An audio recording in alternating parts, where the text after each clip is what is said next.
最后一堂课哈，因为时间上今天稍微超出一些，所以我们只讲几个事情啊。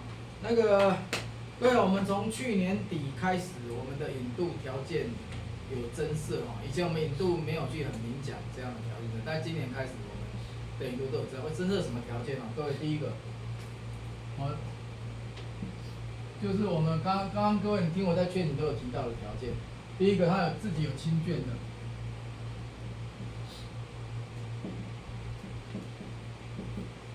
要找自己活着的亲眷哦，这个，当然这里面也遇到一个问题，就是说，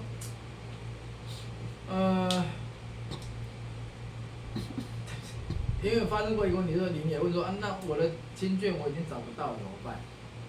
我们指的活着亲，主要还是泛指人呐，他还活着的人呐，他要找他自己的亲眷嘛？为什么？因为他亲眷，像我们刚才跟你们讲，你们都听得到讲，因为你这个亲眷跟你过去就是有你们就冤亲债主的关系嘛。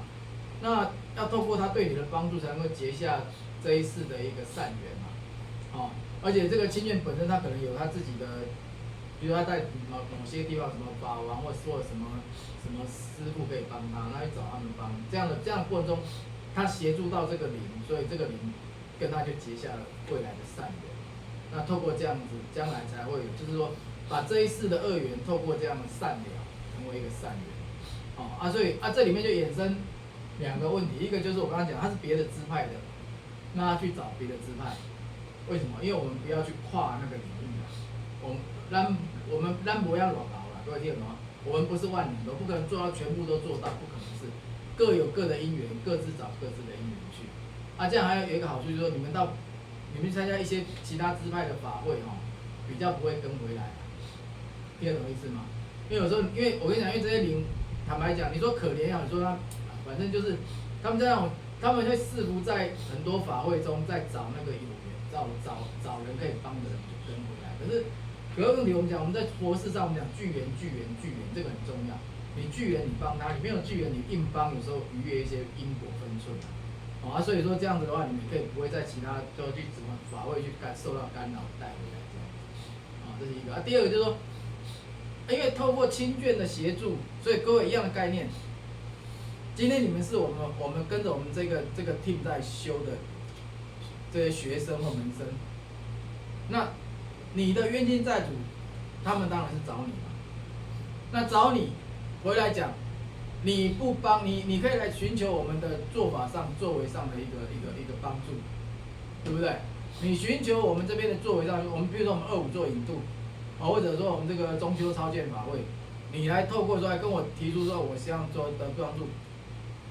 你是他的亲眷，所以你对他提出你信任的导引者就是我，然后来跟我提出这样的一个申请，是不是就这个是不是一样没有逾越规矩？各位听得懂我讲的意思吗？你没有逾越规矩嘛？因为你是亲眷，你是他的亲眷嘛，那只是说你是在我这个支派修嘛，所以透过这样关系上来讲，也就它是成立的嘛。当然反过来讲，这为什么讲劝请很重要？今天他找你说我不理他。讲实话，干我什么事？我今天不是说你们刚才各位介绍过来，我度一个，我给你收1万块，对不对？那多一点。我就讲从头到尾常讲这句话，为什么常讲？因为我确实就没有做这件事嘛，就我没有跟你们要好处嘛。那我只这样说，你们要为自己负责啊，对不对？你要为自己负责。为什么我说我们条件会增加？因为我这10年看到很多东西，就是我今天尽心尽力、全心帮你，问题是你自己不帮自己啊。那我为什么要帮你？我看你们笑呵，我看他们是在那边哭啊，各位听得懂意思吗？因为你没有真的想对你的冤亲债主负责啊，所以我看到他们在哭啊，我看你们在笑呵，为什么？因为你说没有关系，有人帮，可是我看他们在哭啊，那这对我导演者来讲，我怎么做得下去？我们求的是一个平衡，2兆都不能够有失公允嘛，所以说你们要为自己负一点责，负什么责任？你要劝请啊，你就应该劝请。你来找我帮他们嘛，合理嘛？而且你可以说他们找你帮忙，你帮忙了，为什么？因为你找我们处理了嘛。你都不愿意劝请，我就讲我门开那边，你连进来不进来，那是你的问题，不是我的问题。我没有开门，你可以说是我的问题；但我门开了你不来，那是你的问题。所以各位，我们要给你们所以我们就设了这样一个门槛，主要就是讲你要劝请，你要劝请。我们讲4+9就是劝景啊，不是4+9不是有劝，4+9的劝景是很重要的一个条件嘛。那第二个，你领有正神的神职者，职怎么写？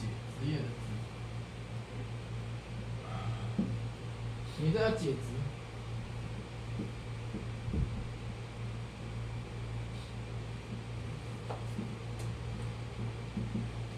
为什么？因为我们遇到很多，以前我们比较没有做这些，是因为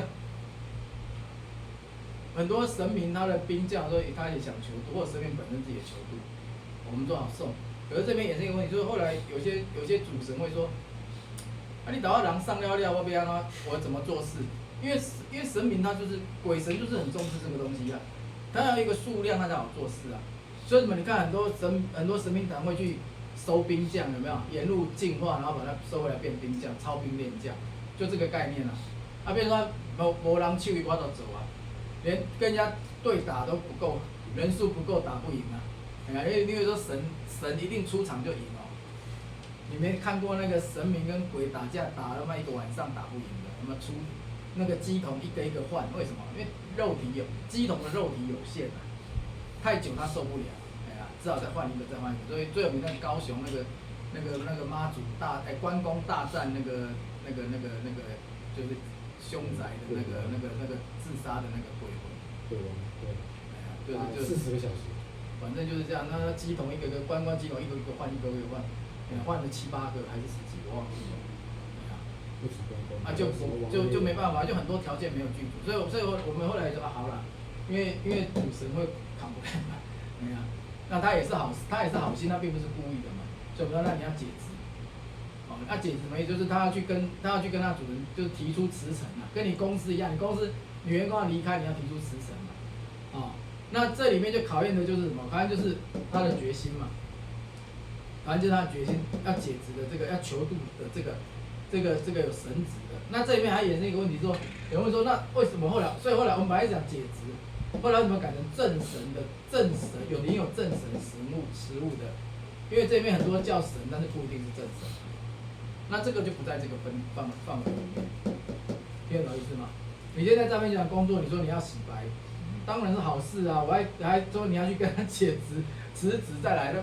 那不是很奇怪的事，对，他一定不会让你走啊，因为他好不容易找到你来跟你对，把你绑到那个诈骗集团，所以我们现在就变成就再加一个叫正神，你领有正神的神职者，你要解职，那这里面就包括主神自己也一样，你说你要回天庭解职，你要跟天庭申请啊，因为你的位置还是要有人，为什么？因为这个就以前我们以前在魔法鸡排发生过台中店嘛，那一区那时候台中店发生了一些奇怪的事嘛。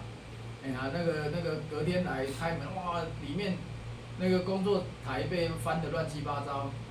后来看那个录影带，那时候那个台中的那个谁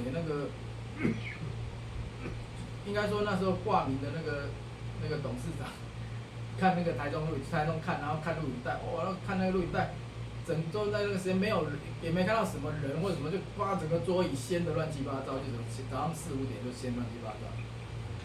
后来照大家再看，看没有了，画面不见了，对啊。后来一查找那时候我们魔法鸡排好几个不是都通灵的事业，找那个怎么说，就说有9天玄女那一区的，类似一个主管，那边逢甲夜市，逢甲夜市那一区的主管就9天玄女带的。所以后来没有人有空嘛，后来就只好找我这个最弱的这个区，我就去了就把他送走，泡一声就走了。但走了以后我想他没事了，所以说有时候我跟你讲，有时候真的不是这样的概念。过一阵又开始发生怪事了，我想不是送走了吗？一查换另外一个 team 来的，因为你这一区没有人了嘛，你的这一区管理者不见了嘛，那别区的就进来了嘛，就这么简单。为什么？因为大家都想拓展区域啊。各位，你不要以为鬼神界很单纯，鬼神界跟人都一样，都不单纯，6道的众生都不单纯，你们要记得，6道都不单纯，是你会遇到而已，对吧？所以因为这样，我就对了，这样也不对，为什么？因为是我把原来的主管搞走了嘛，用搞比较难听啊，然后我就啪一声就把他送走了嘛，对，那时候不要走，不要走，那不管他就走了，就把他啪一声就走了。但是走了又过没1个礼拜，另外一个 team 就过去了，那他又开始搞蛋，那你就只能做。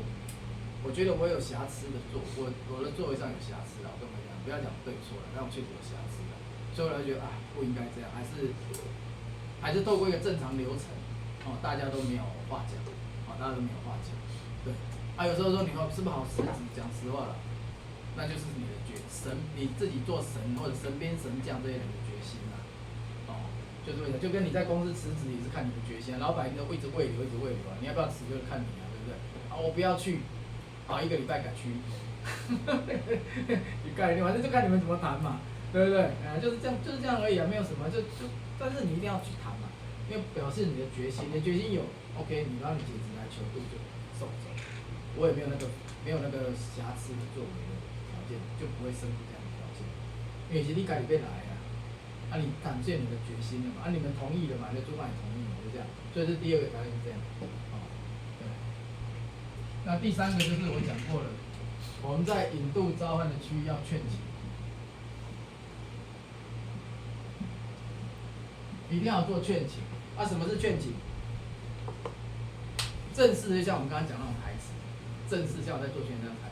一般你们当然就是你要申请，你们不要留在这边这6道那么痛苦，你们可以，对啊，到这个25的傍晚开始去找 Rosa， 所以我都叫你们找我，我从来没有说你们找别人找我问题是你不找，讲实话我乐得轻松因为老衲已经老了，快60了，我突然发现我就快60了，所以体力什么身体都比较老化了但我讲，我还是把这个门开着，我从来没有说因为这样我关门，我没有关当然你们不劝请那是你们的事因为佛事重要就是要聚缘聚缘。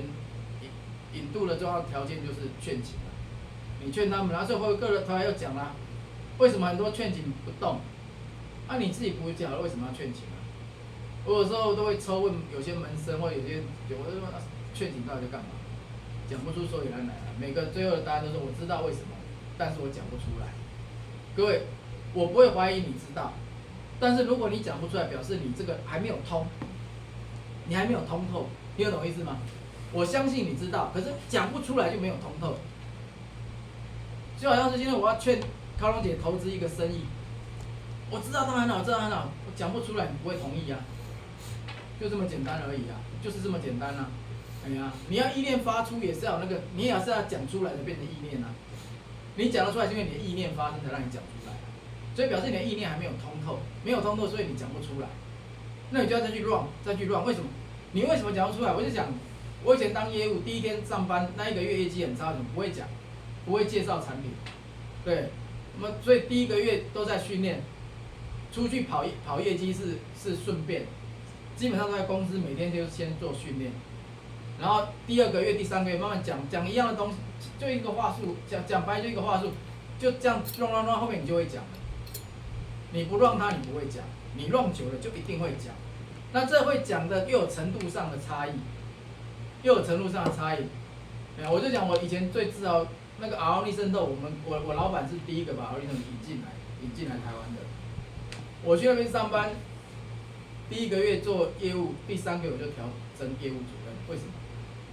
因为我们都拿一个机子，那个利渗透机子，然后去挨家挨户卖的时候要去做实验给他看。我说这利渗透农药都可以吃，农药逆过去的水都可以吃。然后什么尿什么都可以，就我那个客户姐妹我都有印象，姐妹大概我那时候30几岁，那个姐妹应该40岁上下，也就等于现在来讲就大概康龙姐的研究姐妹的年纪，跟我的年纪差。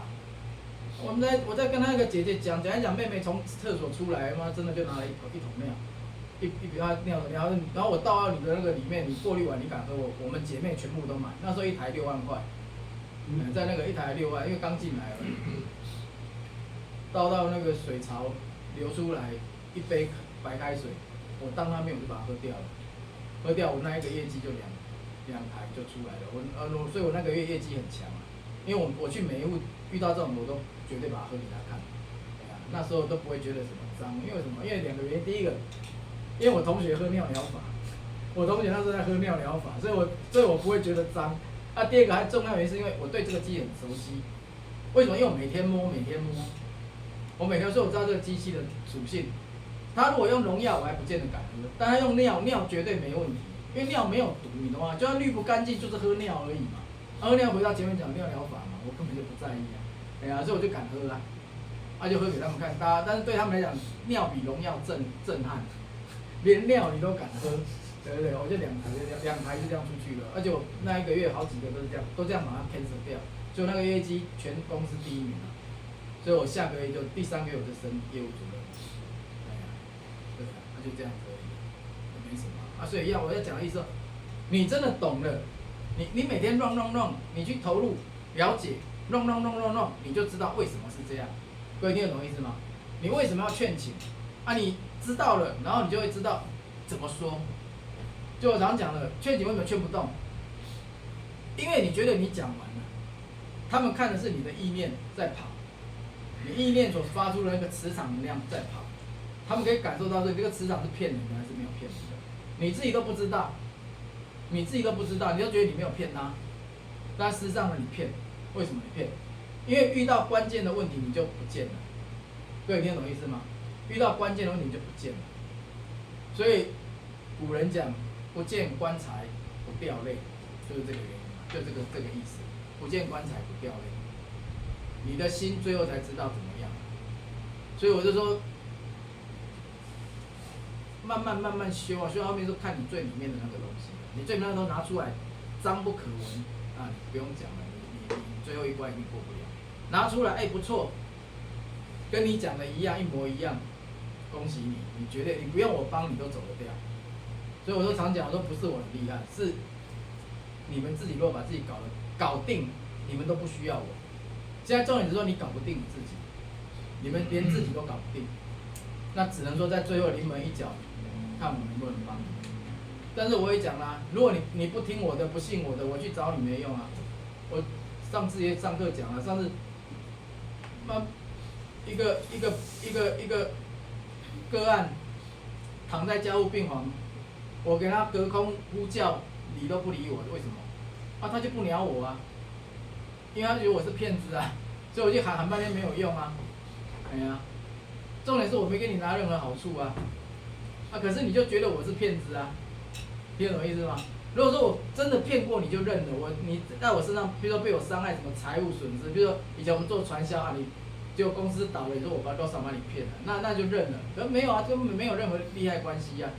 我就是说我帮你，可是他就觉得你是骗子的，所以喊班，我就明明看他在那边就喊就听得到，就不来啊。所以跟我讲这句话要告诉你们，你们走了，我跟你们走的那一天，如果你们遇到这个问题，我让你们死定了。我很坦白讲，我这不是自夸，因为我并没有跟你说你死了，你小孩找我要给你收200万300万，我没有讲过这种话。我是讲说我去找你，你要听我的，最后那一次。可是我平常喊你就不听，你怎么可能有信心说我在最后一次我喊你会听？只有跑得更远啦，你的情绪马上要出来了。所以各位你慢慢去想，慢慢想。所以我说现在我会越讲越白，为什么？不给你们一点压力大家都有年纪了，你们要拼的是比我早走，我还可以帮你们。如果我比你们早走，对不起，我走我就会不听，因为我没有欠任何人，我可以决定我要比你早走。对，如果这天我社长把他全身的财产都给我，把他骗走了，我只能等他先走我再走啊？为什么？因为欠他的啊，对不对？他没有就随便拍拍屁股就走了。所以各位劝请，你的劝请一定要真心，各位你一定要真心，因为劝请就把这个桥搭上了。所以我讲，最后劝请要劝请谁？最后一个是劝请谁？你知道？对，就劝请你自己啊。可你平常不去劝请，你怎么可能告诉我你真心？你平常都骗人，骗那些灵。骗他们，骗到后面你就骗自己啊，这是很现实的问题。因为我看到不要看，我就跟你讲，都是个案的真实的反应，真实的问题。所以我说我们要整理那个引渡个案问题100大，然后前10大是什么都可以讲给你听。所以劝请很重要，但劝里面真心很重要，你真的自己要真的愿意，我就是要去净土，我有死我就是要去净土了，我现在就要准备去净土的条件，我没有骗你们，所以你们先去等我。然后他被你劝请去了，是不是相对你们就结了一个缘？将来你说你没办法去差那一步，他们下来带你走。为什么？因为他在上面修得很好了嘛，他就下来拉你一把。你想，你今天劝请的一只手伸下来，你今天劝请了1000只手伸下来，你今天劝请了10000只手伸下来拉你，你今天劝请了无数的手都伸下来拉你，你怕你走不掉？怎么可能的事？你一定走得掉嘛？为什么？为什么会这样？因为你们在你们活着的时候帮了他们，所以死的时候他们就帮你，因为他们在高阶的境界了，所以他可以帮助你这个低阶的人类。所以反过来讲，冤亲债主可怕在哪里？你没有帮他，还把他踹一脚，他就到地狱去了。所以你走的时候呢，从地狱拉你，你把一个踹下去，一个手拉你下去，踹1000只手，一只手把你往下拉，10000只手把你往下拉。你踹一堆无量的手把你往下拉，你怎么走得掉啦？各位，你绝对走不掉啦！各位拼是拼最后能走不掉，走得掉走不掉了。各位不要跟我拼你的财产有多少，财产多少有什么了不起？你躺到棺材哪一个是你的？对，你躺到棺材去哪一个是你的？我这么有钱的亲戚，也70几岁了，对，有一天躺下去了，你就看那些财产怎么都别人的。好一点，子孙把你留下来。差一点呢，媳妇把你抢走；再烂一点呢，你的仇人把你分掉。对，各位，上次我们上密瑞8的课是不是这样？他们祖产很多啊，都很会赚钱啊。可问题到他老爸一死掉，财产都被舅舅舅母霸占了。他拿什么？他们去做乞丐，他什么都没得拿。最后他妈妈跟他妹妹都靠做乞丐度日子。对啊，这今天本来根本上来不及上，下次再来讲。可怜的要死啊！所以不要去以为你的条件多好，你条件多好是你的过去福报带来的，不是你真的很厉害。所以我讲，你跟我拼厉害就拼一件事，你告诉我你现在死了可以去西方极乐净土，或到你的天国去，我就说你很厉害，其他不要骗我。那个在我眼中来讲，真的都没什么意义，真的都没什么意义。好，所以这个是我们引渡的3个条件说。就是当你符合这3个条件，才成为聚缘的条件，我送你一层没有问题，因为这样就不会产生瑕疵逾矩的作用。好，那我们在引渡的对象，我们本来是这样，不是引渡对象，就是我们会主动去召唤的对象，在跟我们相关的，在过去我们没有纳入学生，我讲实话，就是我们是说对于执事门生。因为我们一个叫执事门生，就是负责我们道场的这个一些佛事的执事门生，以及依我言教奉行的门生。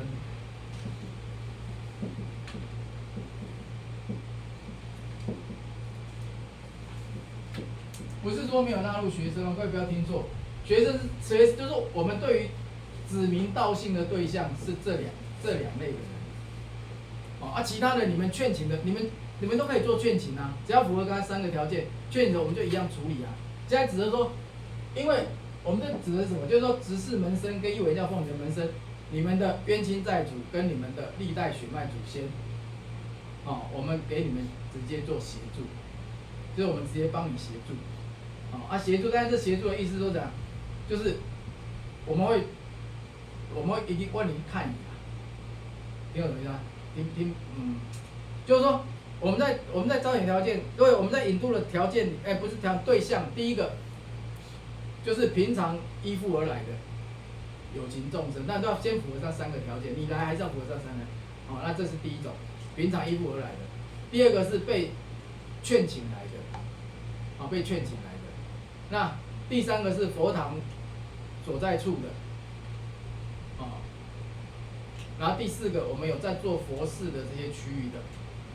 比如说我们去流通高王金啊，我们自己印的高王金，或者是我们做龙水甘露佛事的，再来第5个就是什么化境动物，平常我们就像我们刚刚在喊在化境动物道场去了，那这个你要把它叫下来啊，不然我那边塞满了，我住不下，对不对？所以那个是2尾要把你叫下来，所以化境动物道场这些众生，第6个就是我们互助社这一区的，我们会叫，因为我们在这边上课嘛，1个月照明是，所以为什么我那时候跟几个门讲说，因为前一阵子都没什么人，2、3个人，然后我说那我们就在佛堂上课，可是为什么后来说啊怎么不是没多少人，干脆就在佛堂固定？我说不行，因为这边有答应人家，所以我们还是要来上课，等于让这一区的产生一个巨源的条件成立，所以这一区的，然后再来就是我们刚才讲，以我言教奉行跟知识门生的冤亲债主跟历代血脉祖先，我们会召唤。这个，但是这个里面我们召唤的对象来讲，我们的条件是你要自己修给你们自己的冤亲债主跟历代血脉祖先，不是说我来帮你送，不是这个概念，是你自己在这边修行资粮，我用你的资粮，就是因为我把火车站盖好，火车叫来，然后你们要买车票让他上车，这个属于这个对象，我现在讲对象是这个，然后这个部分我们现在改掉，执事门生不再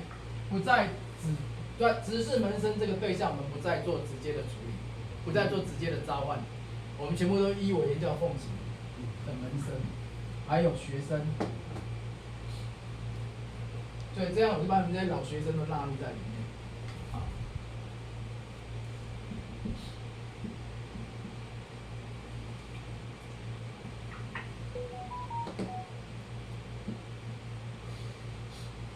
就是我们在这会变成依我言教奉行的学生跟门生，你们的冤亲债主跟你们的历代血脉祖先，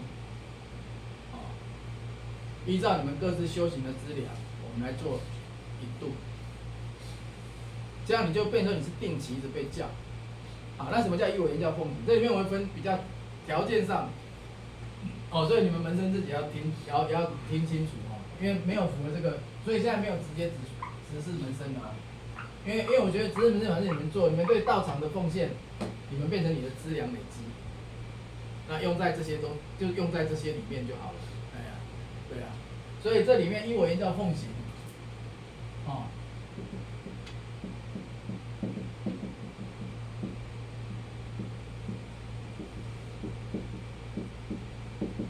什么意思？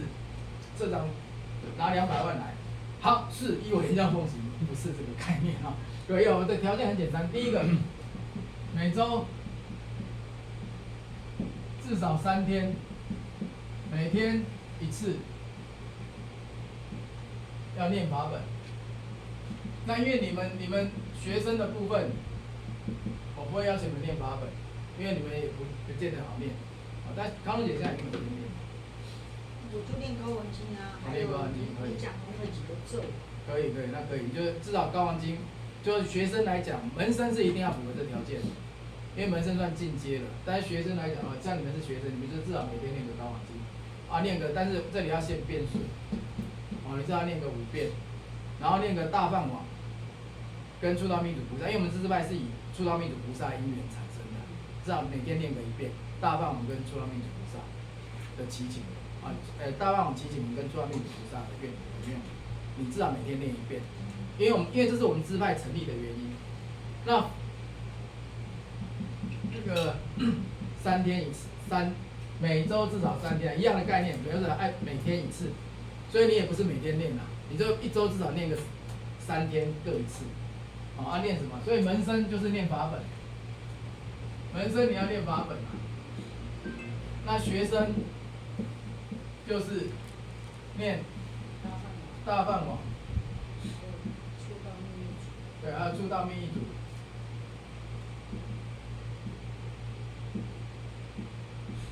还有高王经。高王经我是建议你每天念因为其实那个你不会损失如果有空就念，因为你背诵，你习惯嘛背诵，每天念个几遍这样，至少念个3、5遍这对压力不大你现在你说也想要法本在念什么？比如说像以前佩林说，我念那个叫什么？就是得大士真言，得大士真言，那个要念或者像我们讲那个大福财宝天王尊的祈请，那个都让你增加一些财帛资粮，你可以去念，那你自己决定，反正你愿意念多，反正基本条件嘛。大梵网跟密祖菩萨的这个，至少我的次数就很讲，每周至少3天，每天1次，也就是你至少1个礼拜念3次但是3次不是1天念3次，是3天各念1次。你说你要多念 ，OK 没有问题。那门生就是念法本，每周3次，每天好，那有人说，那这样是不是本来我每天练，现在改成只练3天？自己，我讲实话，反正那都是你为你自己准备的啦。你多念就资粮多，少念就资粮少，就这么简单而已啊。所以这是第一个，啊，这样就很好界定了啊。因为你们学生本来就不给你们太大压力了，不然跑光已经没什么人在跑掉了。好，第二个，每周至少3天，每天1次，要做4+1，要做4+1的作文。4+1是什么？祈请，练祈请文，就是后面那个祈祷文。好，弟子感谢慈悲的诸佛菩萨，尊贵的救命主，万能的天父。然后呢，第二个就是要做什么？4+1，4+1做什么？文殊师利菩萨啊？文殊师利菩萨。不是，4+1，第一个就是祈祷文。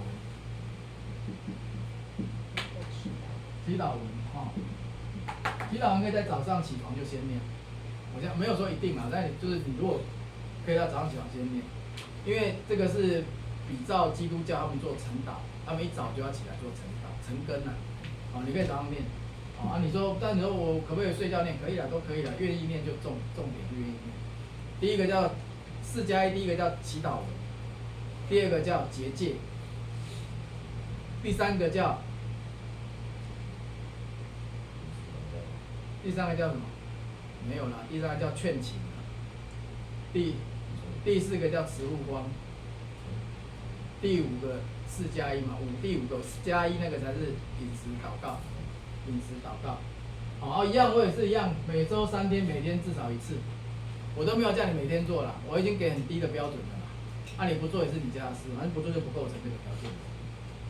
好，祈祷文就是弟子感谢慈悲的话，然后那个祈祷文，然后呢结戒。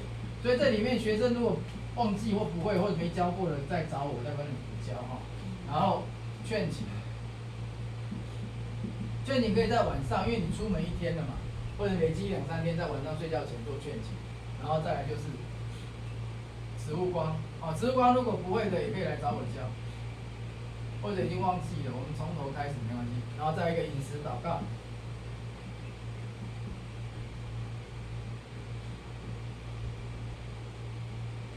这叫4+1，每天做4+1的作为。然后你没有办法每天做，起码1周3天，每天1次。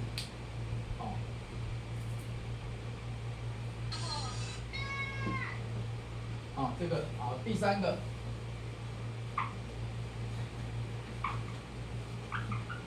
更简单哦。每个月的共修，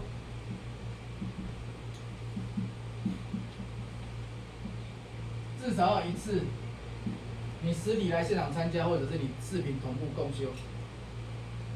视频同步共修也可以，因为你有时候可能有事没办法实体参加，那就视频同步共。每个月的共修，因为每个月得2次的共修啦。等于说你就是2选1啦，你们就2选1最少你可以2次都修更好，因为我就讲多都是你的资粮。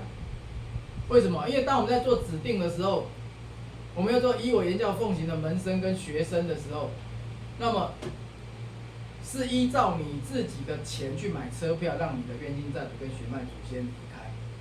你要自己买车票，我只负责把火车站跟火车叫来，所以我一个火车来了，赶快上车。那你的人能不能买票进站，那是你要负责，不是我负责的。我负责是你进站上车，我就把你送走，这合理吗？因为我并没有说送1次多少钱对，要送1次多少钱，我1个礼拜可能4、5、7次都要做1顿。没有各位，所以我做一点，你自己要做一点。这3个条件完全吻合，叫做依我言教奉行这两天我觉得对你们来讲不会太累，因为你们也都有年纪了，你把时间都花在世间的俗事上，不如花一点点时间到这里，为你自己准备车票钱。因为我讲过，送走越多，将来有一天你要被帮助的时候，像佩婷这么年轻，对不对？你们可能送这一次到死掉送1万个，佩婷的话送10万个，所以以后的佩婷要走说，哎呀不错，有10万只手来抓我，把我拉上去，多好啊！对，有一天都因为我一定比佩婷先走，她那么年轻，对不对？那我走的时候，佩婷说啊死了，都伤走了，谁帮我？现在不用哦，罗总走了，我慢慢走，慢走，慢走，我自己还有一万只手在帮你，不用担心，对不对？就这样而已啊。哦，各位，哦，所以这个部分跟各位讲，以为要奉行的条件就是这三个，就这三个，哦，所以各位不是说我讲了你一定全部都听，我没有这样讲，我只讲这三个你要做到。啊，这样子你们在做劝请，再什么再送，包括你可能没劝请到的，我们再抓，再抓都 OK，都 OK， 对，所以这个很重要要记得。那执事门生说，那这样我有什么好处？讲好处太现实，但是谈一下也 OK。执事门生不一样是，因为除了这个引渡的不一样。我们执事门生你被依附到的，我们还是会照抓，所以我们在依附而回的这个还是包含了执事门生，我还是指定执事门生被依附而回的。但是反过来讲，你不劝请我也没辙啊，因为我给你列入引渡的项目，依附执事门生而回的，还包括什么？执事门生所在的区域以及你们学生在区域有在做劝请的这些区域会引渡上会继续做，所以你们学生并不是说没有。之前引渡没有帮，因为我讲过你们在那个区域你们有做劝请的，我们针对那区域就可以去抓。讲抓比较不懂的会还吓到，说我去抓什么？不是啊，你引渡劝请的，所以我们在召唤的时候，最后一个项目就是执事门生跟这个学生或具员众你们所在的区域有提出过要可以向动物道场求助或劝请的。这个区域有要求渡的众生，有情众生，我们就可以来这边报道。当然，所有的一切都要前面那三个规定要先成立。你这三个规定不成立，就叫做不具约。这三个规定成立了，就看我们的项目。这个是我们引渡上今年的一个不算是全新的改变了，就一些部分的改变，是这样子，好不好？那这样我们今天的共修到这边，就录影先关掉哈。